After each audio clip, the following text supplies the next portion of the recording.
Assalamualaikum warahmatullahi wabarakatuh. Waalaikumsalam warahmatullahi wabarakatuh. Kembali lagi di channel Siabah bersama saya Tobi Mariadi dan kedua rekan saya yaitu Saya Muhammad Imam Bukhari. Saya Ulan Syayani. Dan dosen kita yang bernama Abah Abdillah Sani. Di sini kita akan membahas diskusi tentang ideologi Pancasila dengan topik dari saya yaitu Pancasila sebagai ideologi negara. Dengan tidak berlama-lama lagi, mari saja langsung kita mulai. Oke, Mbak. Di sini saya mau mengajukan pertanyaan, Mbak. Bagaimana Pancasila mengatur keberagaman agama yang ada di Indonesia? Oke, baik, terima kasih pertanyaannya.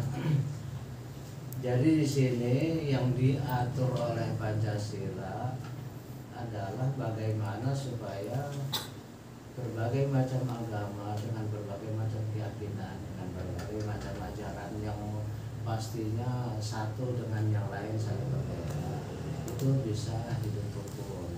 Itu yang diatur. Jadi Pancasila tidak mengatur agama. Pancasila membiarkan dan membebaskan orang untuk berkeyakinan sesuai dengan agamanya masing-masing. Yang Islam silakan berkeyakinan apa, kemudian beribadah sesuai dengan ajaran Islamnya. Yang Kristen begitu juga, yang Katolik demikian juga, dan seterusnya. Jadi Islam dan semua agama yang ada di Indonesia dibiarkan hidup dalam damai untuk bisa beribadah sesuai dengan keyakinannya masing-masing.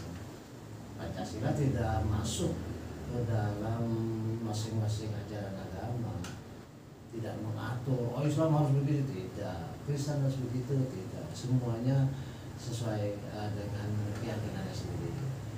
Dalam hal ini yang diinginkan oleh Pancasila adalah bahwa ketika itu masing-masing ada perbedaan, yang mungkin juga perbedaannya itu cukup tajam, andai kata dipertentangkan, diperdebatkan, maka perbedaan itu tidak menuju, tidak mengarah kepada suatu perpecahan. Ya, katakanlah misalnya kan kita tahu bahwa Islam mengajarkan tauhid, itu tidak ada Tuhan selain Allah. Sementara ada agama Kristiani yang mengajarkan adanya Trinitas, ya kan? Yaitu adanya Tuhan Bapa, kemudian Putra dan Roh Kudus. Kemudian juga ada Hindu yang mengajarkan Trimurti, adanya Dewa Siwa, Dewa Wisnu, dan Dewa Brahma. Belum lagi agama-agama yang lain. Hal ini tentu saja andai kata diperdebatkan akan terjadi suatu polemik. Sebagai contohnya adalah ketika Nabi Muhammad itu dulu mulai mengajarkan Islam sebagai agama tauhid, kan banyak mendapat tantangan dari kaum musyrikin Mekah, ya kan, karena mereka merasa bahwa Tuhan itu bukan cuma Tuhan satu tapi banyak, paling tidak juga ada tiga, yaitu Lata, Uzza, Manat, dan kemudian ada lagi Tuhan-Tuhan yang lain.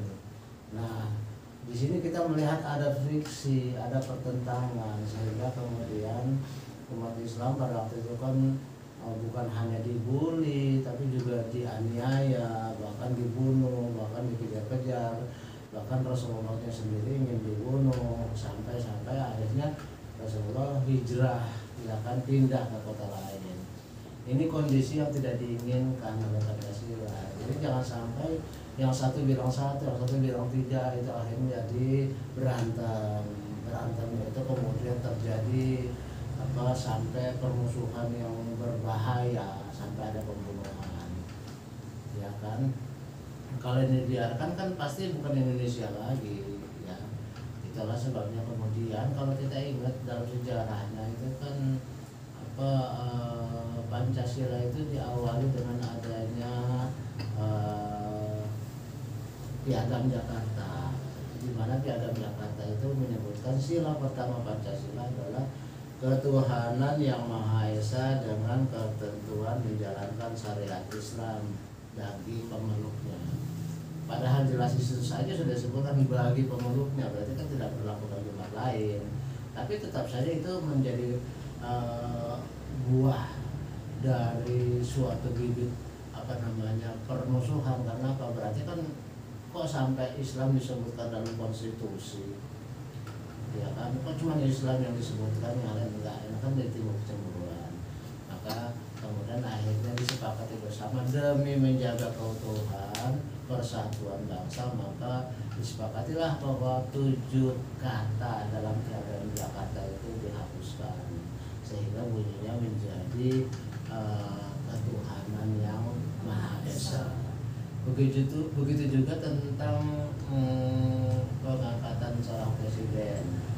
Dulu pasal aslinya itu mengatakan bahwa presiden ialah seorang Indonesia asli yang beragama Islam. Nah, situ kan jelas bahwa yang beragama Islam ini menandakan adanya suatu keistimewaan bagi umat Islam di Indonesia. Ya kan, berarti kan diskriminasi dong. Berarti hanya umat Islam yang bisa jadi presiden. Bagaimana dengan Kristen, Hindu, Buddha dan sebagainya? Berarti seumur adanya bangsa ini tidak mungkin mereka bisa jadi presiden, kan gitu. Nah, sampai akhirnya kemudian dirubahlah, presiden ialah orang Indonesia asli. Itu saja. Jadi orang Indonesia asli itu pun kemudian masih jadi perdebatan lagi, ya, masih jadi perdebatan lagi. Kalau begitu harus Indonesia asli dong. Bagaimana kalau orang yang turun menurun udah di sini, ya katakanlah kita langsung saja tembak, misalnya katakan Anies Baswedan, ya kan keturunan Arab, bukan asli pribumi. Bagaimana dengan Ahok, ya keturunan Cina, ya banyak lagi yang lain. Berarti kelompok mereka seumur hidup mereka, seumur adanya bangsa ini tidak akan pernah kelompok mereka itu berkesempatan. Makanya dihapuslah, diganti lagi yang tadinya Indonesia asli menjadi warga negara Indonesia. Nah, walaupun sebenarnya itu juga ada mengandung suatu kelemahan, ya. Kenapa? Karena menjadi warga negara Indonesia ini relatif lebih mudah. Kenapa? Syaratnya hanya menurut undang-undang kewarganegaraan hanyalah 5 tahun berturut-turut tinggal di Indonesia, atau 10 tahun tidak berturut-turut bisa menjadi WNI. Nah, berarti kan mereka yang keturunan dari mana-mana bisa jadi calon presiden Indonesia gitu. Walaupun kita tahu bahwa untuk pemilihan presiden itu kan bukan hanya masalah hukum, tapi juga masalah sosiologis, masalah psikologi rakyat. Mau nggak rakyat itu orang yang baru jadi WNI terus tiba-tiba mencalonkan diri? Kan belum tentu. Rakyat kan pasti juga punya pilihan. Buktinya aja yang terjadi kita lihat bahwa Anies cuma 24%, ya kan. Tapi bisa juga terkait dengan itu, bisa juga bukan masalah itu sih. Tapi yang jelas di sini kita melihat bahwa Pancasila dari sila ketuhanan yang Maha Esa itu tidak menginginkan bahwa perbedaan yang ada dari masalah agama, ya, semua penduduk Indonesia itu kemudian menjadi bibit-bibit yang muncul menjadi suatu permusuhan. Oke, sekali lagi saya tekankan bahwa Pancasila tidak masuk ke dalam ajaran agama, hanya mengatur supaya perbedaan jangan jadi masalah. Oke, silakan lagi. Pertanyaan dari saya, Abah, Pancasila itu kan adalah ideologi dari bangsa Indonesia, ya, Ya. Yang mendasari Pancasila itu dijadikan dasar negara itu apa, ya, yang latar belakangnya? Yang menjadi latar belakang dari dijadikannya Pancasila menjadi dasar negara adalah karena apa? Karena latar belakang budaya kehidupan dari bangsa Indonesia itu memang kan digali dulu. Ketika pada waktu kita itu baru merdeka, ya kan, para founding fathers kita kan baru ini kira-kira akan yang akan menjadi ideologi negara kita, ya kan. Masing-masing bangsa, masing-masing kelompok pasti ingin ideologi dari kelompoknya menjadi dasar negara, ya kan.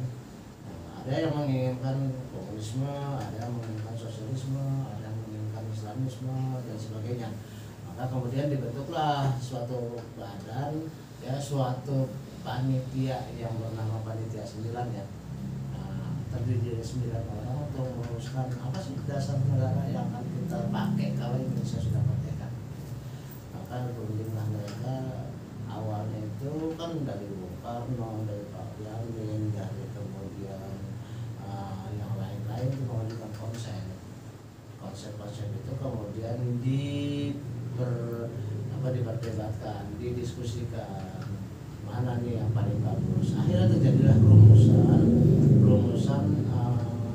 Pancasila awal yang memang tadinya urutannya tidak seperti sekarang ini ya.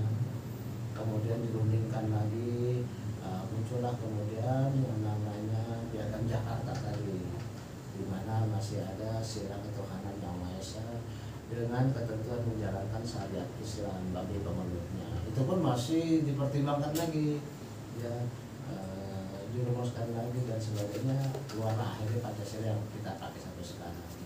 Jadi yang jadi background itu tentu kalau kita mau mengambil suatu hal menjadi ideologi negara, kembali kepada corak masyarakatnya sendiri, kulturnya bagaimana selama ini, kebiasaannya seperti apa, corak dari budayanya seperti apa, ya kan. Dirumuskan kemudian dikenali, diidentifikasi bahwa sifat bangsa Indonesia itu dari dulu pertama memang religius, ya kan. Kita bangsa yang religius, dengan datangnya berbagai macam agama ke Indonesia ini, ke Nusantara waktu itu tidak menimbulkan pertentangan. Mulai dari kita ini pernah jadi negara yang banyak kerajaan Hindunya, kerajaan Buddhanya, terus kemudian masuk Islam, kemudian lagi masuk lagi Kristen melalui penjajah Belanda dan sebagainya. Oke, satu berarti bangsa kita adalah orang yang bercorak religius. Yang kedua, dilihat dari sifatnya orang kita itu adalah orang yang menjunjung tinggi nilai kemanusiaan, bergotong royong, tidak suka individualis, mau tolong menolong. Berarti dalam bangsa Indonesia itu kemanusiaannya tinggi, ya kan. Berarti oke, sila kedua adalah kemanusiaan. Dan karena kita ini bangsa yang mengalami penjajahan cukup lama, di mana di dalam masa penjajahan itu kita mengalami penderitaan sebagai bangsa yang terjajah, bangsa yang dihina, dan dulu juga ada kan perlawanan di Diponegoro di Jawa Tengah melawan, kemudian Sultan Hasanuddin di Makassar melawan juga pada Belanda, Sultan Hasanuddin di Banten juga melawan Belanda, kemudian Tuan Imam Bonjol di Padang dan sebagainya. Berarti untuk membentuk suatu negara yang bagus kita harus bersatu. Muncullah kemudian sila persatuan. Begitu juga kalau dilihat dari Indonesia ini, kita suka senang bergotong royong, ya, memutuskan segala sesuatu itu dengan musyawarah, tidak dengan individualistik. Tidak mementingkan karena Islam itu mayoritas maka semuanya harus dengan Islam. Enggak, kita musyawarah, maka kemudian musyawarah yang menjadi dasar keempat itu permusyawaratan yang dipimpin oleh hikmah kebijaksanaan dalam perwakilan, permusasan perwakilan. Kenapa perwakilan? Ya rakyat kita kan udah 280 juta, mungkin pada waktu merdeka juga walaupun belum sampai segitu, tapi tetap saja sudah di angka 100. Kan nggak mungkin juga kalau semuanya kumpul di satu tempat untuk bermusyawarah, kan impossible. Itu bisa zaman dulu, zaman Yunani, ya kumpul kayak RT gitu, ya bisa kan. Ada rapat RT, cuma sedikit orang yang bisa. Zaman seperti sekarang ini kita harus berkumpul ke tempat, ya nggak bisa. Kadang masar misalnya ntar kalau bisa kumpul rame-rame, ya kan.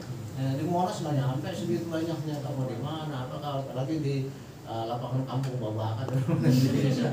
Paling muat 1000 orang itu bagus, ya kan. Nggak ada lapangan terlalu besar, gitu. Akhirnya dengan sistem perwakilan. Dan kemudian juga kita melihat bahwa bangsa Indonesia dari zaman penjajahan itu kan tidak adanya keadilan, di mana masyarakat kita terbagi menjadi kelas-kelas tertentu.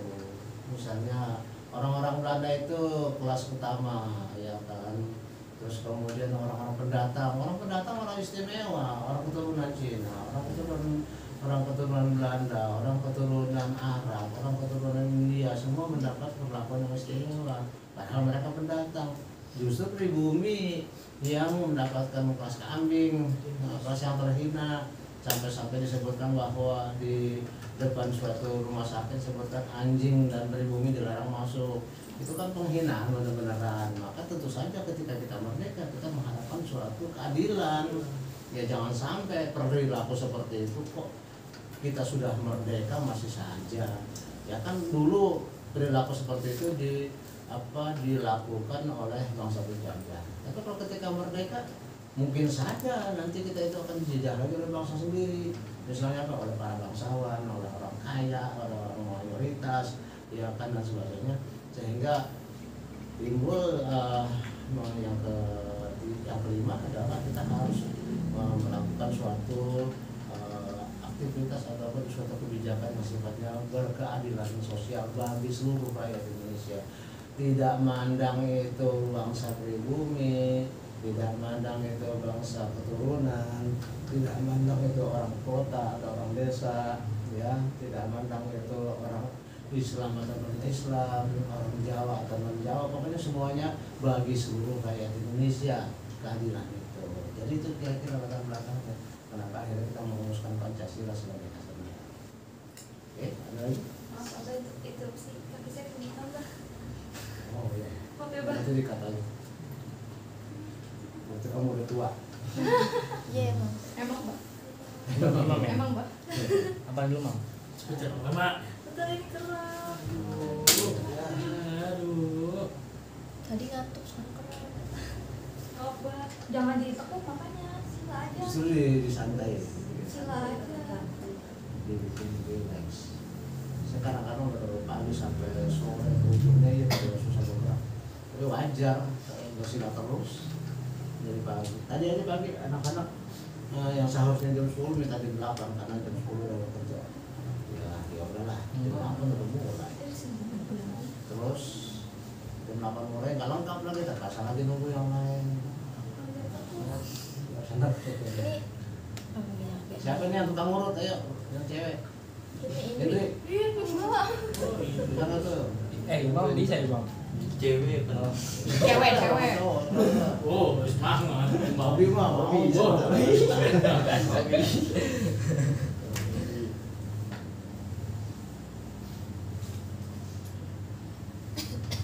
Aman, Dre. Berarti ini ya, apa dirubah cara duduknya? Tadi duduknya Iya, di Lan. Bulan jangan bisa ngaku. Bulan sila. Dia mau jadi anggun nih dia gitu. Sila jangan Ini emang ruku. ini ya melipat, Iya kayaknya. bukan sila. Ya, ruku, Bah, ruku. Sosok anggun. Nah, di bawah udah sila mulu. Jadi, Masa ruku ngomong gitu. Oh. duduk di atas. Mbak. Bukan ruku. Udah. Salah. Terima kasih. Udah. Udah. Ayo. Baik. Silakan ada pertanyaan berikutnya. Jadi saya mau bertanya Pak, Hmm. apakah ada pengaruh nilai-nilai dasar negara terhadap hubungan Indonesia dengan negara lain? Ya, pasti ada. Kan kita tahu bahwa kita berlandaskan Pancasila dengan 5 silanya itu. Tapi kan ada negara lain dan banyak sekali itu yang pastinya tidak Pancasila, yang lain-lain, ada yang kapital, misalnya yang sosial, misalnya yang ekonomi, misalnya yang macam-macam. Nah, bagaimana kita bisa melakukan hubungan yang akrab lah dengan mereka? Yang pertama prinsipnya tentu adalah kita merasa bahwa di dunia ini penjajahan tidak beradab. Jadi kita berkeyakinan bahwa penjajahan di atas dunia harus dihapuskan. Berarti kita bergaul sih bergaul, tapi kalau ada orang-orang yang rasanya masih mau menjajah, sorry ya, kita nggak mau temenan. Contohnya Israel, ya kan? Makanya sampai sekarang kita nggak pernah mau buka hubungan diplomatik dengan Israel karena saya nggak suka dengan kelakuan Anda kok menjajah orang lain. Sebagai bangsa yang terjajah saya menentang itu, gitu. Tapi bukan berarti kita kemudian menyerang Israel, nggak perlu juga. Kita hanya tidak setuju dengan perilaku mereka. Lalu bagaimana dengan Amerika yang juga mencoba untuk menjadi the king of the world misalnya, jadi raja dunia yang kekuatan raksasanya, kekuatan ekonomi yang sangat tinggi. Ya pokoknya kita boleh gaul-gaul aja sih, nggak ada masalah. Maka prinsip dari pergaulan internasional kita adalah bebas, aktif, ya, dan kita non aligned. Non aligned artinya tidak memihak. Ya, gue ya gue, gitu istilahnya kasarnya, nggak mau ikut campur. Tetapi memang dalam sejarahnya bangsa kita ini pernah, walaupun sejak merdeka itu kita mencanangkan politik bebas, aktif, non aligned, tapi zaman Bung Karno itu kita agak nyerang ke kiri, ya, kita lebih dekat kepada negara-negara yang sosialis. Makanya kita pernah membangun hubungan yang mesra dengan membangun poros Jakarta-Peking zaman Bung Karno. Kita lebih cenderung kepada Cina gitu. Tapi kemudian itu berubah ketika Orde Baru naik. Orde Baru itu lebih cenderung ke barat, ke Amerika, ya. Maka kalau kita lihat di mana-mana kecenderungannya memang seperti itu sih. Jadi kita terpaksa harus, kalau nggak kiri ya kanan, kalau nggak ya komunis ya kapitalis, dan itu sedikit-sedikit ada kelihatan dalam cara pemerintahan masing-masing. Maka wajar lah kalau misalnya pemerintahan Pak Jokowi misalnya dibilang ke arahnya komunis gitu ya. Mungkin beliau karena didukung oleh PDI adalah Megawati anaknya Soekarno adalah cenderung ke kiri, bisa saja. Artinya kita lebih akrab dengan negara komunis gitu. Mungkin ya, dan begitu juga dengan negara yang lain. Kita nggak tahu Pak Prabowo arahnya kemana. Mungkin Pak Prabowo lebih akrab ke barat, siapa tahu. Kecenderungan ya biasalah, kayak Anda berteman kan ada sohib atau geng-gengannya. Ya kan, misalnya Bu Hori lebih cenderungan siapa sohibnya, begitu juga dengan Bulan kan pasti punya soulmate siapa nih satu kelas nih, Robi bukan? Bisa masuk. Ya artinya kan bisa seperti itu ya, berteman-teman. Akhirnya kan jadi jodoh gitu kan. Banyak kan anak-anak yang nikah, bukan nikah sesama ya, sesama kelas. Nikah sesama kelas bukan nikah sesama. Artinya dari satu kelas kemudian berlanjut. Tapi ada juga yang dari awal udah untung tapi akhirnya pisah, biasa seperti itu. Artinya Indonesia juga begitu, tadinya akar dalam gini, ujungnya bisa seperti kita dengan Cina, ya kan. Dulu ada poros Jakarta-Peking, kalau kemudian ada Soeharto ya yang lebih cenderung ke barat. Tapi bukan berarti kita jadi musuh Cina, enggak, cuma nggak akrab lagi aja gitu. Begitu juga zaman masa sekarang, mungkin saja pemerintahnya lebih cenderung kemana, tapi bukan berarti yang lain dimusuhin, enggak, kita netral aja, kita non-blok, non-align. Makanya kemudian ada bangsa yang masih melakukan penjajahan yang kita tentang, seperti Israel. Kita nggak mau buka hubungan diplomatik. Kenapa? Ya karena Anda menjajah. Kalau Anda mau buka hubungan diplomatik dengan Rusia, oke aja, nggak ada masalah. Cuma ya berarti lah menjajah gitu, karena kita dituntut oleh konstitusi kita menyebutkan bahwa penjajahan di atas dunia harus dihapuskan. Kalau kita kemudian melanggar, nanti kita kualat, ya berarti kita sudah melanggar konstitusi. Nah, begitu. Nanti rakyat marah kalau kita melanggar konstitusi. Jadi hubungan kita pada prinsipnya dengan negara lain adalah politik yang bebas dan aktif. Kita bergaul dengan siapapun, tapi dengan tegas kita katakan bahwa ketika kita melihat satu bangsa menjadi bangsa lain, sorry ya, kita nggak mau temenan. Oke, ada lagi? Ada, Pak. Ya. Jadi sila pertama kan ketuhanan yang Maha Esa. Berarti setiap warga Indonesia bebas memeluk agamanya masing-masing sesuai kepercayaannya. Apakah di sila pertama itu ada yang mengatur tentang kerukunan antar umat beragama? Sedangkan fakta di lapangan itu setiap umat beragama yang berbeda sedikit banyak itu ada gesekan secara tidak langsung maupun langsung, Bang. Gesekan itu pastinya nggak bakal bisa dihilangkan 100%. Kan kita lihat lagi, kita sebutkan tadi, pada dasarnya saja keyakinannya sudah beda-beda. Ada yang bilang satu, ada yang bilang tiga, ada yang bilang banyak dan sebagainya. Bahkan ada yang bilang nggak ada Tuhan itu, saya nggak percaya Tuhan. Ada kan yang seperti itu. Kan realitas. Yang diinginkan oleh Pancasila adalah hanya jangan sampai bentrokan itu kemudian mewujud menjadi suatu permusuhan lagi. Kalau ada sebel-sebelnya dikit antara satu dengan lain itu manusiawi aja sih. Kita nggak suka dengan mereka, mereka nggak suka dengan kita karena cara kita beda. Mau boleh terserah, tapi jelas bahwa jangan sampai ketidaksukaan itu membuahkan suatu tindakan yang membahayakan. Karena kita lihat kan banyak bangsa-bangsa yang gara-gara perbedaan agama akhirnya terjadi genosid, pembantaian, ya kan. Pada waktu muncul ajaran Protestan itu kan orang-orang Protestan itu katakanlah dicari, dimusnahkan, dibunuh massal oleh orang Katolik. Karena mereka sama-sama Kristen. Kita lihat juga sama-sama Islam di Afghanistan itu kan semuanya Islam itu. Faksi ini ada yang ISIS, ada yang alirannya beda-beda. Walaupun sama-sama Islam itu aja dibentuk pun saling bunuh, ganti-gantian pemerintahannya, ya kan? Yang ini naik, yang ini dibunuh, yang ini naik, yang ini dibunuh dan sebagainya. Berarti sesama agama yang sama saja udah begitu, apalagi yang lain. Maka kalau misalnya kita di Pancasila ini hanya ada gesekan yang kecil, asal jangan menjadi suatu permusuhan yang berbahaya seperti pernah terjadi pada waktu di Poso antara umat Kristen dengan umat Islam. Yang rugi siapa? Ya kita sendiri kok.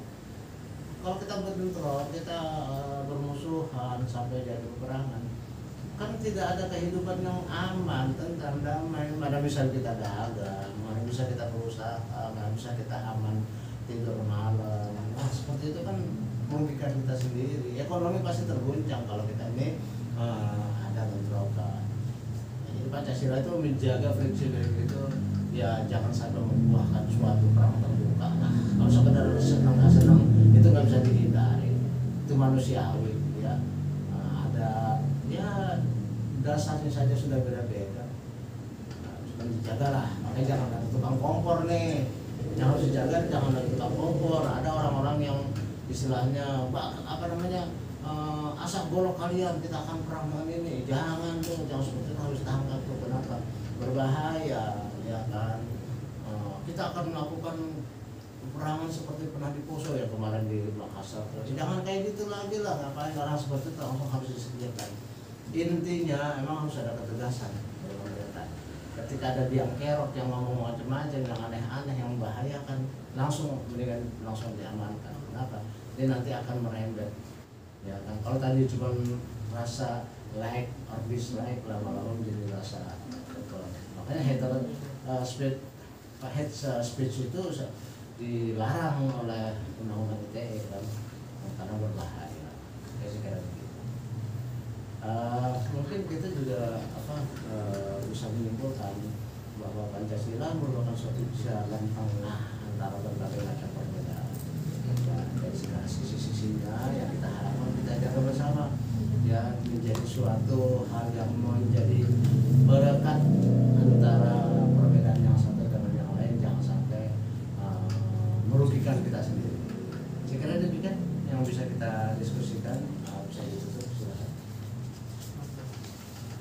Oke, sekian diskusi kami pada hari ini. Wassalamualaikum warahmatullahi wabarakatuh. Waalaikumsalam.